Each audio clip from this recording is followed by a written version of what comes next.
It's hump day, and I am ready to move us over the hump. Good afternoon. This is Tim Alston. Welcome to the Tim Commandments of Leadership. That's right, you heard it right, the Tim Commandments of Leadership. This is where we achieve two primary objectives. Glad you could join us. Number one, we seek to educate, equip, and empower emerging leaders with God thought leadership. And number two, we choose to present current events and newsmakers in the light of best practices from the Bible. Let me share a conversation I recently had with you, and I hope you don't mind me sharing that with you.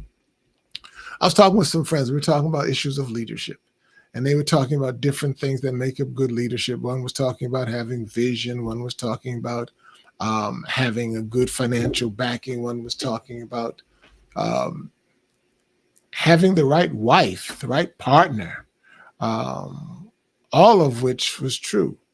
But there is one leadership tool that I think is overlooked often, um, poorly utilized, but the lack of it will spell doom for you in life, your personal life, your professional life.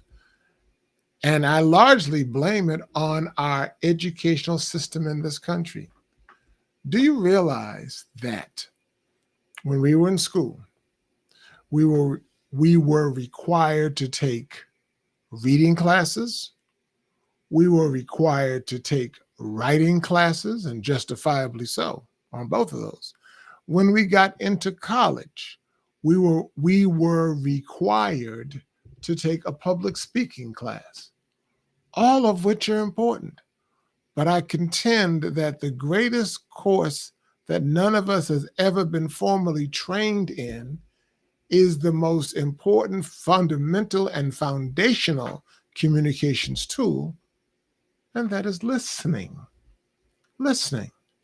I don't know of any school in the country, any school system in the country, and challenge me if you will. Please do. I would love to know of one school, one college, one university, one maybe high school, something that requires its students to take a listening class. And so what happens to most of us, all of us, I'm a prime example, is we learn poor listening habits. And as we go on in life, they just simply metastasize into becoming absolutely poor. But the key, the foundation of any good leadership program is to develop and to cultivate good listening skills. We need to unlearn bad listening skills, and we need to learn good listening skills. Let me give you a case in point. You know that I'm a basketball fan. I'm a basketball junkie. I'm a pro basketball junkie. And yes, I'm a diehard Boston Celtic fan from back in the days when my role model, my childhood role model, was Bill Russell. Now, Bill Russell wrote his book, his last book, titled Russell Rules. It's entitled Russell Rules 11 Lessons on Leadership from the 20th Century's Greatest Winner. And that is a fact. Nobody won more games than Bill Russell. I mean, and this is a sidebar. You can talk about the GOAT, GOAT, the greatest of all time, all you want. But if the object of competitive sports is winning, then Bill Russell was the greatest winner. Someone once asked Bill Russell, what was your scoring average? He looked at him and said, 11 championships in 13 years. But anyway, I won't belabor that point. He makes a point in his book that I absolutely love. Well, I think I love. The chapter is entitled Listening is Never Casual. Listening is never casual. And Bill Russell, number 6 of the Boston Celtics, asks 6 poignant questions. Let me share them with you. Do you find yourself trying to come up with a better story than the one that the speaker is telling? Do you find yourself trying to come up with a better story than the one that the speaker is telling?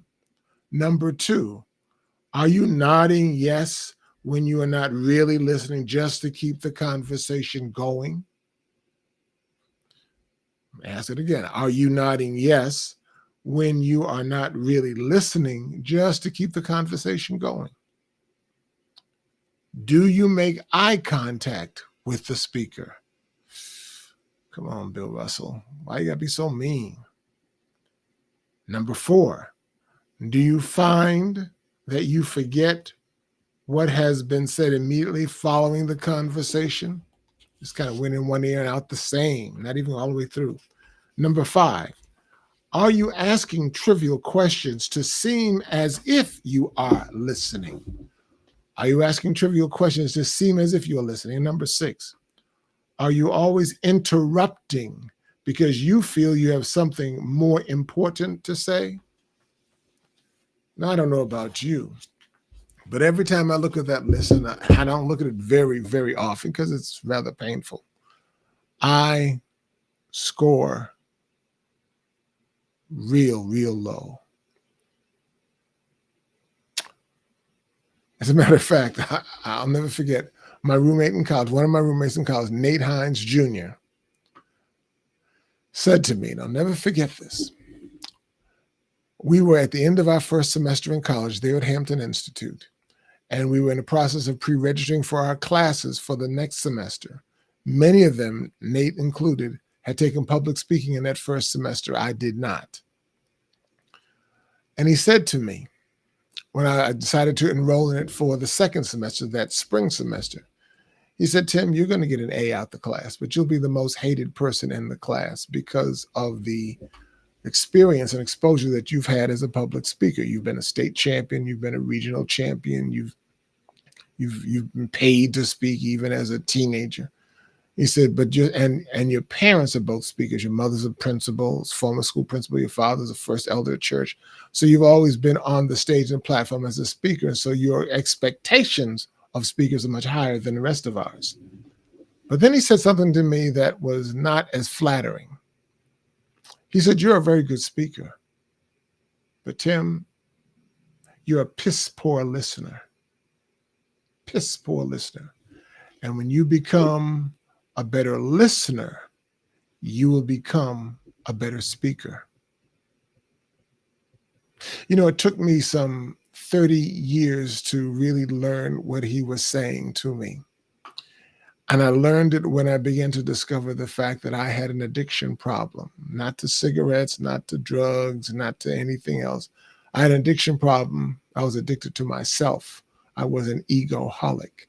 And one of the problems that I recognized was the fact of what he said. I could speak well, did speak well, do speak well now, but I was a poor, poor listener. But what I learned in the process, what really belled the cat for me, was that I later learned the fact that listening requires humility.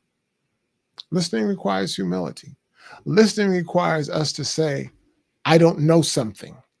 There's something out there that I don't know. But if I keep quiet long enough, I will get that information that I need to fill that gap, to fill that little pothole in my life to help me go down the road much smoother.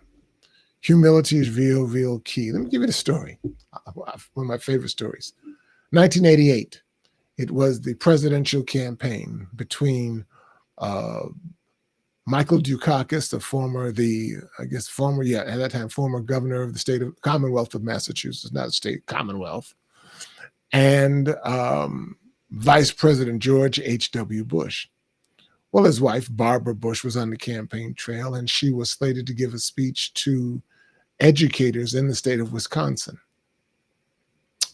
Well, as it turned out, the speechwriter had not prepared a speech for her.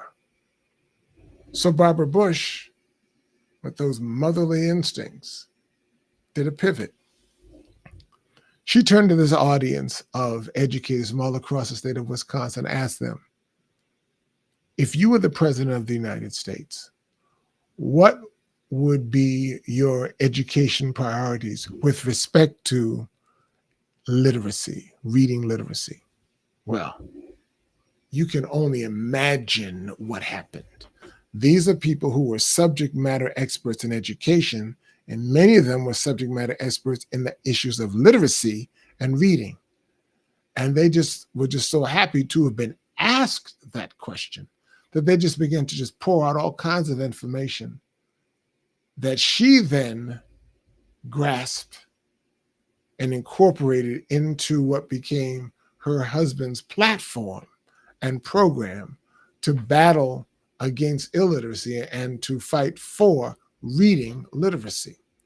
And so what she did in that case is turned from being a speaker to a listener. And that proved a very valuable point to me when I read about that story. When we talk, we actually immobilize ourselves. Immobilize ourselves. But when we listen, we mobilize ourselves.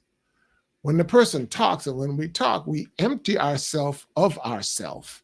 And so therefore our arsenal, for want of a better term, is empty.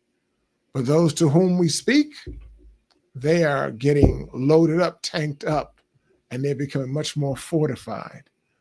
And so I learned something that was kind of cute. And that was the same letters that make up the word listen, L-I-S-T-E-N, listen. Those same letters, if you reconfigure them, they will also make up the word with those exact letters. They will make up the word silent, S-I-L-E-N-T. The point is very simple. To be a good listener, one must be silent. One must listen. Listen with your ears. Listen with your eyes. Listen with your nose and the smells. Listen, listen. And listening will empower you. Silence will empower you to be a better leader. So many times we in leadership positions feel that we've got to have all the answers, and we don't. But when we throw out the question and throw out the issue and throw out the scenario to those who work with us or those who work underneath us, as the case may be, when we empower them, then they become empowered and they become the talkers and become somewhat immobile while they mobilize us to put together the programs. I hope that I've gotten the message across to you. As a matter of fact, maybe tomorrow I will share with you a video that kind of captures and capsulizes what I've said in roughly some 70, 71 seconds about how listening is a key, arguably the key in leadership. If we just did more listening, we would become much more powerful at home, in our social groups, in our worship space, and in our workplaces, if we would just listen more. Because when we listen, we grow. And good listeners make better than average leaders. Thank you for listening to me. Thank you for sharing this time with me. I hope that you've been able to grow from it. And if anything I've said has been an encouragement or an enlightenment, or an inspirational and or informational to you, then like it, share it, subscribe to it. And I'll be back tomorrow with another of the 10 Commandments of Leadership. Thanks again. Do have a great day. Happy Hump Day. See you on the other side on tomorrow. Bye-bye.